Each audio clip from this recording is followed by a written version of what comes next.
जी प्यार से कहना धन निरंकार जी। आज जो इतने सुंदर वचन हर संत द्वारा ये शिक्षाएं कि जीवन को किस तरह से एक पूर्णता हर पल में प्राप्त करते हुए जीना है, ये अपने जीवन में जो भक्ति का महत्व सभी संत बता रहे थे, कैसे एक दूसरे का साथ देते हुए हर पल एक संतों से ही शिक्षाएं लेके अपने जीवन में उतारते हुए इस निराकार को हर समय मन में बसाते हुए ऐसा जीवन जो हर किसी के हिस्से आ सकता है, और संत तो जी कर ऐसा जीवन खुद ही दिखाते हैं। तो बात यहाँ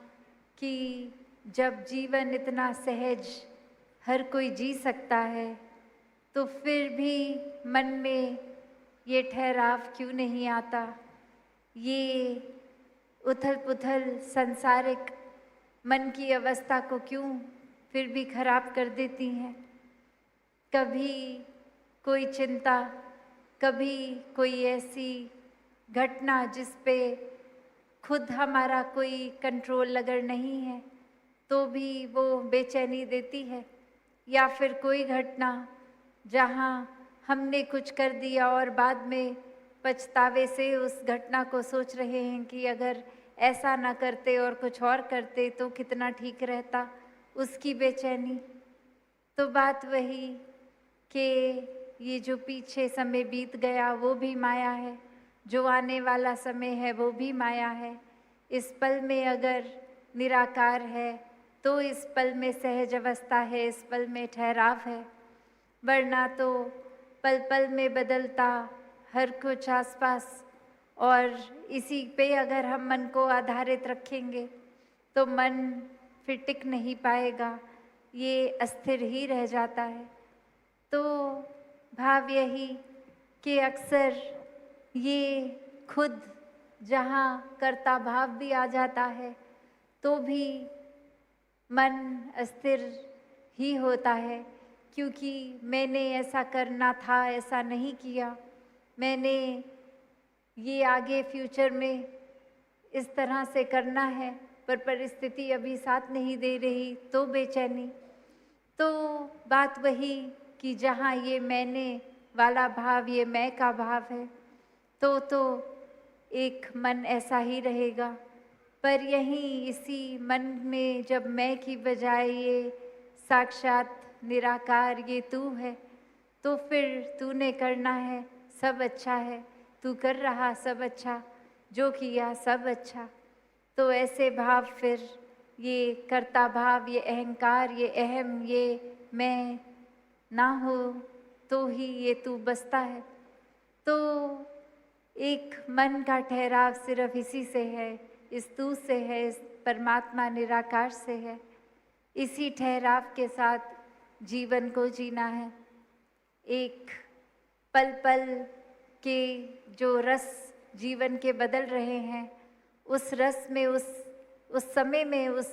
तरह का एहसास अगर है भी तो वो एक ऊपर ही, एक सुपरफिशियल लेवल पे ही रह जाता है, एक ऊपरी ऊपरी रह जाता है कि अंदर तो पता है कि परिस्थिति अगर बहुत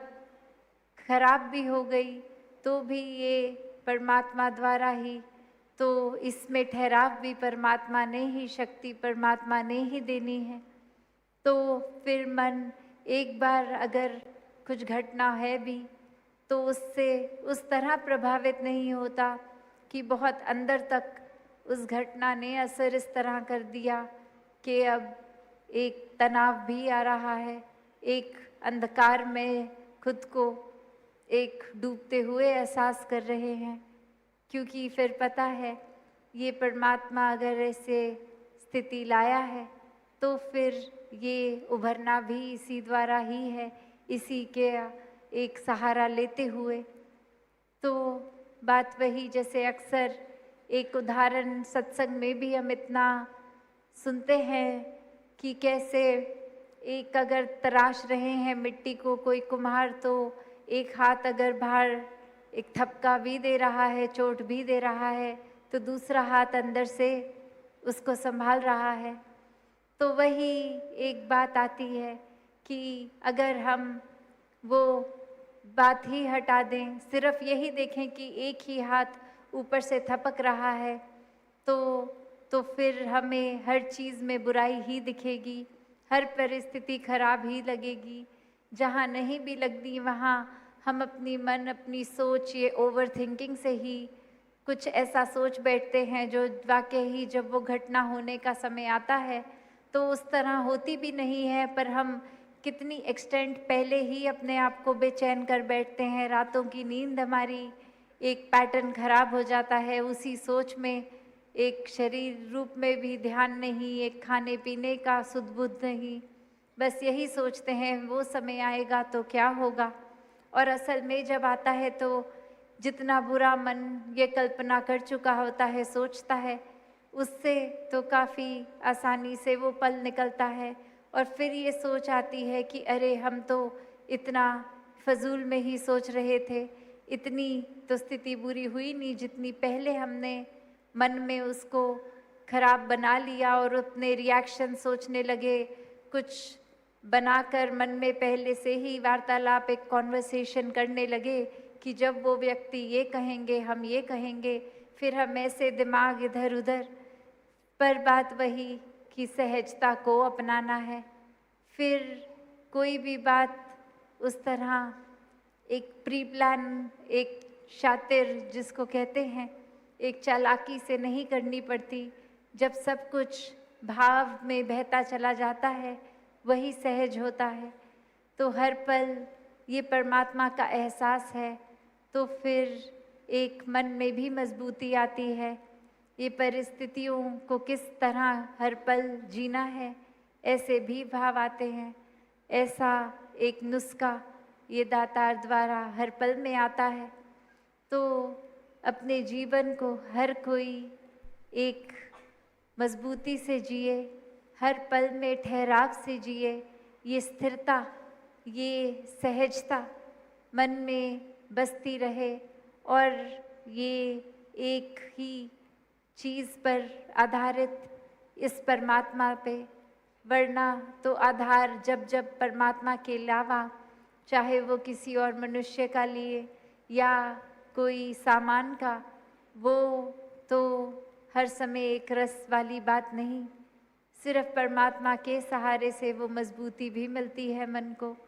और कैसे भाने में रहने वाली बात कि जो रज़ा इस दातार की इसी में रहने में, ये इस समय जीवन का ये कठिन पल भी निकालना, तो संतों ने हमेशा वहीं से ये शुक्राने भाव की भी बात की है कि ये सब कुछ परमात्मा ने जो दिया या जो नहीं भी दिया उसका भी शुक्राना, क्योंकि हमारी सोच तो सीमित, हमें तो ये भी चाहिए वो भी चाहिए, पर परमात्मा ने वही देना है जो हमारे लिए सुखदाई है। तो ये ज़िद करके भी कुछ निराकार से मांगने की ज़रूरत ही नहीं, वरना तो वही भाव कि निराकार को तो पहले ही पता है, तभी जितना दिया वही। और मन में अक्सर फिर ये भी बात आती है कि अगर जितना मिला उसी में संतुष्ट होना है, तो अपने मन में कोई आकांक्षाएं बनाना, कोई ड्रीम्स बनाना, चाहे वो करियर के लिए हो, चाहे पारिवारिक रूप या कोई भी, तो फिर क्या वो सही है या नहीं। तो उसमें भी बात यही कि निराकार ने कर्म करने की आज़ादी तो सभी को दी है, एक मेहनत की आज़ादी, पर अगर जो सपना बुना वो पूरा नहीं है तो उसके बाद ये मन डूब ना जाए गम में, ये फिर भी परमात्मा पे पूरा भरोसा रख के, विश्वास रख के कि ये हमने मेहनत भी करी, फिर भी अगर हासिल नहीं तो इसमें भी शुक्राना। तो भाव यही है शुक्राने का कि एक हर एक पल में कैसे एक अच्छाई को चुने, एक ठहराव को चुने, सहजता को चुने। तो दातार कृपा करे कि निराकार हर एक के जीवन में बसा रहे और इसी के ऊपर आधारित अपने जीवन को हर कोई सहजता से जिए। ये उथल पुथल कुछ पल की अगर है भी तो वापस ये सुमिरन द्वारा, सत्संग द्वारा, कैसे ये सेवा द्वारा मन को स्थिर वापस किया जाए। तो जब जब निराकार मन में बसाएंगे तब तब तो वो ठहराव है। जिस पल एक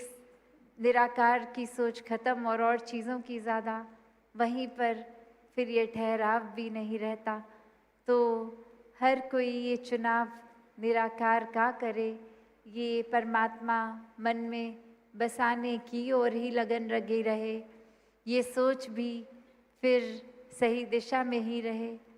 तो ऐसा ही जीवन भक्त जीते चले जाएं जो खुद के लिए भी लाभदायक हो और संसार के लिए भी